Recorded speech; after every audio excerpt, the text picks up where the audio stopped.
Guys, today we'll talk about how the Senate could go in the 2024 election.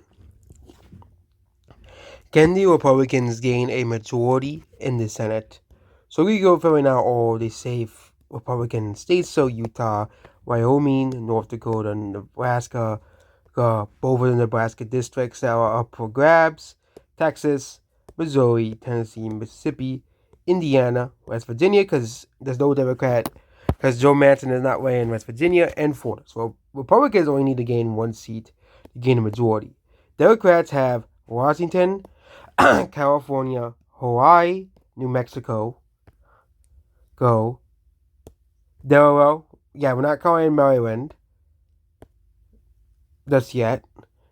New Jersey, New York, Connecticut, Rhode Island, Massachusetts, Vermont, and Maine.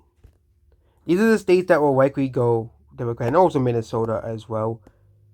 Yeah, Minnesota might be closer, but I think the Democrats might actually overperform in the other thing, might overperform the Trump vote. Now we go with two states that will likely vote for Republicans. And people might be surprising, but what? There'll be two states that will likely vote for Republicans? Yeah, that's Ohio and Montana.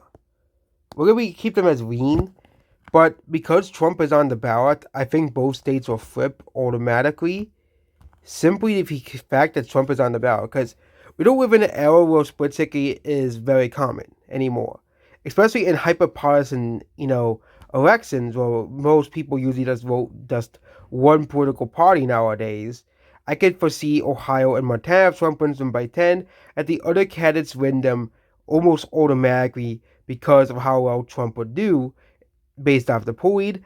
That if Trump does as well as based off the polling indicates anything, I think Montana and Ohio simply flip as well. Maryland, Larry Hogan is winning in Maryland Senate, but I don't think Maryland's going to flip. Yeah, and now we're going over all of the difficult states. Virginia, Hung Kao is winning, but I don't know if he'll win. I think Virginia will be a win state either way. Virginia is trained away from the Democrats as well. As Democrats thought the state would be a surefire blue state, but I do not think them Republicans will flip the state.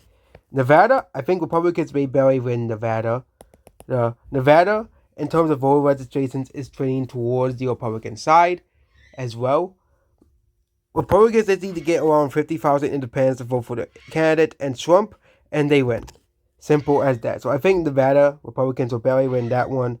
Arizona, that'll be a very difficult one as well. It's a freeway race, so I think if it depends on how many liberal Sinema gets from the conservative side. So I think Arizona might barely win if Sinema managed to get enough liberals to vote for her instead of voting for whoever's running for the Democrats. Now it's just these three states.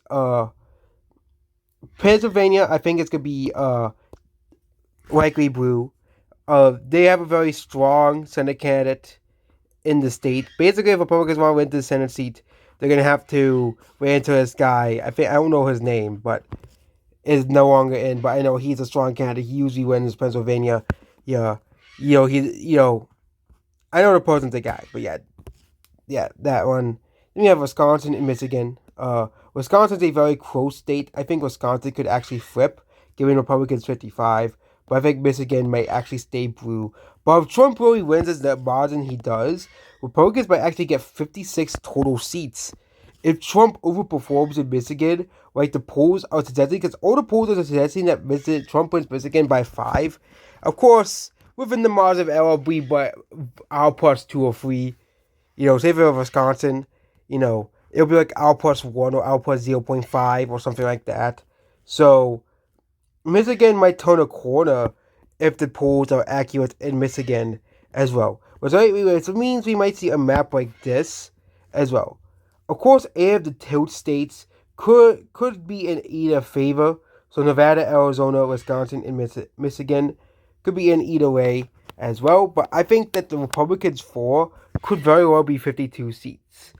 But if Republicans do really, really poorly, okay, if they really drop the ball, again, Ronna McDaniel is no longer the chairperson of the RNC.